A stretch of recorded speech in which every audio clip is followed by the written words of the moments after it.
इस तोते की और इस राजा की भी बहुत अजीब कहानी है। कैसे एक दूसरे के दुश्मन बने ये इतने करीबी दोस्त। आइए देखते हैं इस कहानी में। राजा के पास बहुत ही बुद्धिमान तोता था। ये बहुत चालाक और होशियार तोता था। एक दिन इसने महाराज से कहा,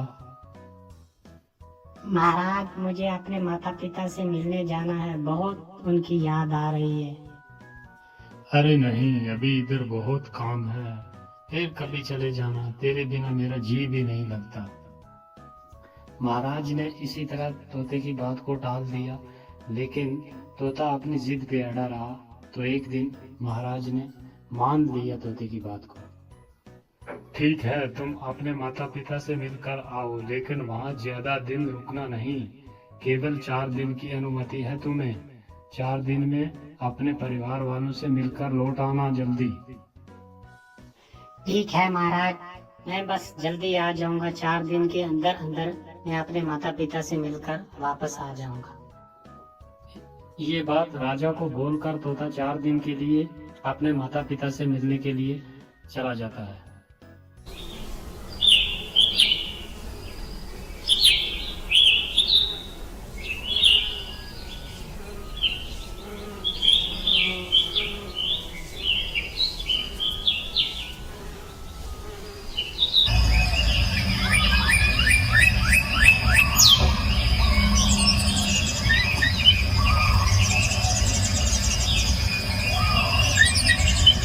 जब 4 दिन गुजर गए वहाँ अपने माता पिता के पास तोते को, तो उसे ख्याल आया कि अब 4 दिन गुजर गए, राजा के पास वापस भी जाना है, तो क्यों ना राजा के लिए एक खास तोहफा ले लिया जाए ताकि राजा बहुत खुश हो जाए।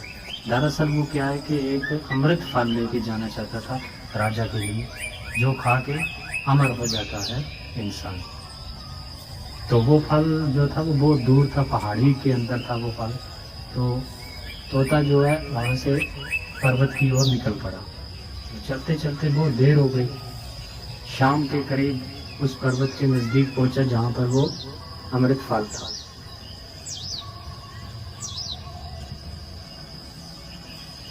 अमृत फल तो तोता ने क्या किया कि उसको तोड़ लिया, ले लिया, लेकिन वापस आते आते उसे रास्ते में अंधेरा हो गया। तो अंधेरे के कारण तोता आगे बढ़ नहीं पाया। तो उसने सोचा, मुझे रात यहीं रुकना होगा, आगे बहुत अंधेरा हो चुका है। तो रात यहीं गुजार लेता हूँ, सुबह महाराज के पास चला जाऊंगा। ये जगह ठीक है रात गुजारने के लिए। ये कहकर तोता आराम से पेड़ के नीचे सो गया। तो फल रखा हुआ था नीचे, वहां से एक अचानक सांप आ गया। तो सांप ने उस फल को थोड़ा खा लिया, तो इस फल के अंदर जहर चला गया। अब सुबह जब हुई तो तोता ने फल उठाया और महल की ओर जाने लगा।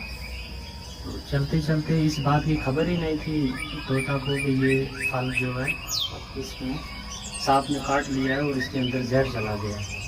ये इस बात से बेखबर था तोता। और जब खुशी खुशी महल पहुंचा, तोता ने कहा, महाराज, मैं आपके लिए एक बहुत अच्छी चीज लेकर आया हूँ। एक खास स्पेशल तोहफा आपके लिए लेकर आया हूँ।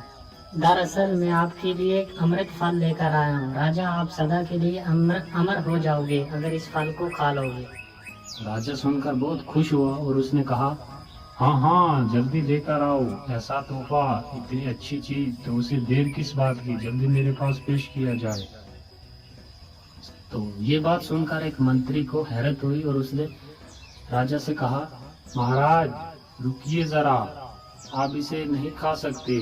आप इसे पहले टेस्ट कर लीजिए, चेक भी कर लीजिए क्या ये सही में अमृत फल है या कि इसके अंदर कुछ और है। तो राजा ने मंत्री की बात भी मान ली कि क्यों ना इसे एक बार जांच पड़ताल कर ली जाए इसकी कि क्या ये सही है कि गलत है। तो राजा ने आदेश दिया कि एक कुत्ते को मंगाया जाए। एक कुत्ते को यहाँ लेकर आओ और उसे ये फल थोड़ा काट कर खिलाओ, देखते हैं क्या होता है। तो राजा के आदेश पे कुत्ते को थोड़ा फल काट कर खिलाया गया और फल खाते ही कुत्ता मर गया। अब तोता को ये बात भी पता नहीं थी कि इसके अंदर जहर है, और ना ही किसी और इंसान को पता थी कि इसके अंदर क्या है। कि सब ने यही सोचा कि तोता ने क्या कि महाराज के साथ एक गलत बात कर रहा था और ये जहरीला फल है। तो राजा ने क्या किया कि उस फल को बाहर फेंकवा दिया और तोता को उसी टाइम कत्ल कर डाला। जहां पर वो फल फेंका, कुछ साल के बाद वहां पर एक बहुत बड़ा पेड़ उगाया और उस पेड़ को फल लग गए।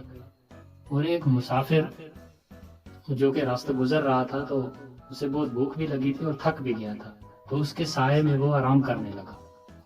तो जब वो थोड़ी देर आराम किया और उसने ऊपर देखा, फल लगे हुए थे बहुत अच्छे अच्छे, तो उसने सोचा क्यों ना एक फल को तोड़कर खा लिया जाए। अरे मुझे बहुत भूख लगी है, तो मैं क्यों ना इस फल को तोड़कर खा लूं। असल में थोड़ा बूढ़ा आदमी था वो, और जैसे ही उसने तोड़कर वो फल खाया, देखते देखते वो एकदम बूढ़े से जवान हो गया। तो जैसे बाकी लोगों ने भी देखा, उन्होंने सीधा महाराज से कहा कि ये वाकयात हुआ है आज हमारे। एक मुसाफिर गुजर रहा था, तो उसने फलां पेड़ का जो है एक फल तोड़कर खाया, तो वो बूढ़ा आदमी था एकदम जवान कैसे हो गया। तो महाराज ने देखा जाकर और कहा, पहले तो महाराज ने मना किया हुआ था कि इस फल जो ये पेड़ है, इसके नजदीक भी किसी ने नहीं भटकना, ये एक जहरीला फल है, तो इसको कोई तोड़कर नहीं खाएगा। पूरी जितने भी राजा के थे सबको ये मना किया हुआ था। तो जब उसे ख्याल आया कि असल में ये फल जहरीला नहीं था, क्यों कि अगर ये फल जहरीला होता तो ये इंसान भी मर जाता। असल में वो फल था, अमृत फल था, लेकिन उस फल के अंदर जहर चला गया था किसी कारण, पूरा वो जहरीला फल नहीं था। तो राजा को ये सोचकर अपने आप पर बहुत अफसोस हुआ, अरे मैंने ये क्या कर दिया, अपना इतना प्यारा मित्र मैंने खुद अपने हाथों से मार दिया, जिसके बिना मैं रोटी पानी तक नहीं खाता था। तो मैंने कितनी बहुत बड़ी गलती कर दी, बिना जांच पड़ताल के मैंने अपने एक प्यारे मित्र को कत्ल कर दिया। तो इस कहानी से दोस्तों हमें ये सीख मिलती है कि कोई भी काम करने से पहले या कोई भी फैसला लेने से पहले उस बात की अच्छे तरीके से हमें जांच पड़ताल कर लेनी चाहिए कि दरअसल में वो सही है भी है या नहीं है, उसके बाद फैसला करना चाहिए। और जल्दबाजी के फैसले लिए गए अक्सर पछतावे के सिवा कुछ हाथ नहीं आता। तो अगर आपको ये कहानी वीडियो अच्छी लगी हो तो इस वीडियो को लाइक भी कर दें, शेयर भी करें और चैनल को सब्सक्राइब भी करें ऐसे ही अच्छी अच्छी कहानी सुनने के लिए।